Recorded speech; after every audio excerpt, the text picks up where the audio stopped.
पास जाना चाहूंगी। और ये जो मसला है ना, देखिए एक आम आदमी जो होता है इन सब बातों में फंस जाता है। उसको क्या लगता है ये भी सही बोल रहे हैं, वो भी सही बोल रहे हैं, उसको तो नहीं पता ये क्या आंकड़ों की बाजीगरी है जिसमें ये भी फंसा ले जाते हैं। आप भी जब आते हैं कहते हैं वो जेल में थे, अभी अंजलि जी भी कह देंगे एलजी साहब ने नहीं करने दिया, ये तमाम चीजें। शिवराम जी, ये होता क्या है दरअसल? एक तो ये जरा क्लियर कीजिए, सौतेला व्यवहार के आरोप सिर्फ आरोप भर है कि वाकई वो उसमें बीजेपी आरोपी है, वो करती है जानबूझकर? और इस मारे न दिल्ली न कर्नाटका या फिर हिमाचल कह लीजिए, यहां ये स्थितियां बनती हैं कि सरकारें अपने चुनावी वादे पूरे नहीं कर पाती। जी नमस्कार। बिल्कुल, देखिए ठीक बात है। एक बात तो ये तय है कि जब भी इलेक्शंस आते हैं तब इस तरह की बातें ज्यादा उठती हैं, महिलाओं के सम्मान की, महिलाओं को ज्यादा पैसा देने की। कोई ऐसा स्टेट का पिछले 2-3 साल में चुनाव हमने नहीं देखा जब महिलाओं को इस तरह की फ्रीबीज की बात ना की गई हो।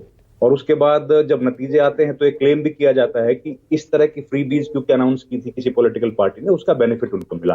तो जाहिर है उसको देखा देखी दूसरी पॉलिटिकल पार्टीज भी वही काम करते हैं। और आज हम लोग देख रहे हैं कि तीनों पार्टीज जो हैं, जो बड़ी मुख्य पार्टीज हैं, वो तीनों ने ही फ्रीबीज यहाँ पर अनाउंस की। और जो आपने सवाल पूछा कि देखिए ये मसला तो पिछले 10 साल से हम लोग देख रहे हैं, सुप्रीम कोर्ट तक गया है। आम आदमी पार्टी लगातार ये एलिगेशन लगाती रही है कि एलजी जो उनके पास जो अख्तियारात हैं, सरकार के जो अख्तियार हैं, उनमें दखल देते हैं। सुप्रीम कोर्ट में मामला गया, सुप्रीम कोर्ट से कई बार फैसला हुआ, उसके बाद ऑर्डिनेंसेज आए हैं, उसके बाद सरकार बिल पेश करती है लोकसभा में, राज्यसभा में, संसद से पारित होते हैं। तो ये मसला तो है। और एक और जो अपोजिशन की जो सरकारें हैं वो ये सवाल हमेशा खड़ा करती हैं कि जीएसटी का जो उनका फंड है, पैसा है, वो केंद्र सरकार पूरा नहीं दे रही है। तो ये तो लगातार सवाल उठ रहे हैं। लेकिन जो तीनों पॉलिटिकल पार्टीज ने महिलाओं के सम्मान की बात कही, वो भी ऐसे दौर में जब हम देख रहे हैं कि किस तरह का बयान आया जिसकी जितनी माजरत की जाए, जिसकी मजम्मत की जाए वो कम है। वो देखिए ये तीनों पॉलिटिकल पार्टीज ने फेल किया है इस देश की महिलाओं को। आज अगर हमारे देश में 50% महिलाएं संसद के भीतर होती तो क्या किसी व्यक्ति की इतनी हिम्मत होती कि महिलाओं के ऊपर इस तरह की भद्दी टिप्पणी करता? बिल्कुल। और ये तब है आशा जी, ये तब है जब हिंदुस्तान की महिलाओं ने पुरुषों पर इस बात का भरोसा किया कि वो हमारा अधिकार हमको देंगे। जब हिंदुस्तान की संविधान सभा संविधान का निर्माण कर रही थी तब ये मामला सामने आया था।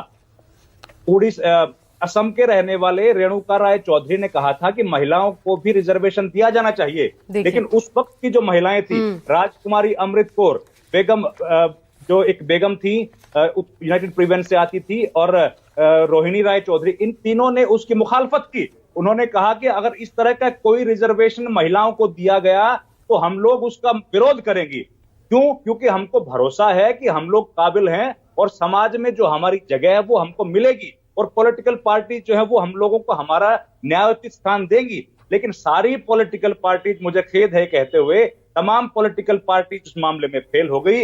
महिलाओं को वो सम्मान, वो अख्तियार, वो अधिकार, और विडंबना देखिए, सम्मान का जरिया क्या बना दिया गया।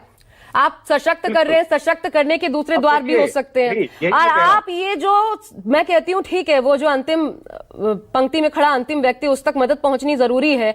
लेकिन आपके पास 18,000 रुपए देने के पैसे होते हैं, एक्सीडेंटल बीमा के आप फ्री शिक्षा की बात करते हैं, और उसकी स्थिति इस देश में क्या है आप उसकी बात नहीं करते, वो आप गारंटी नहीं देते।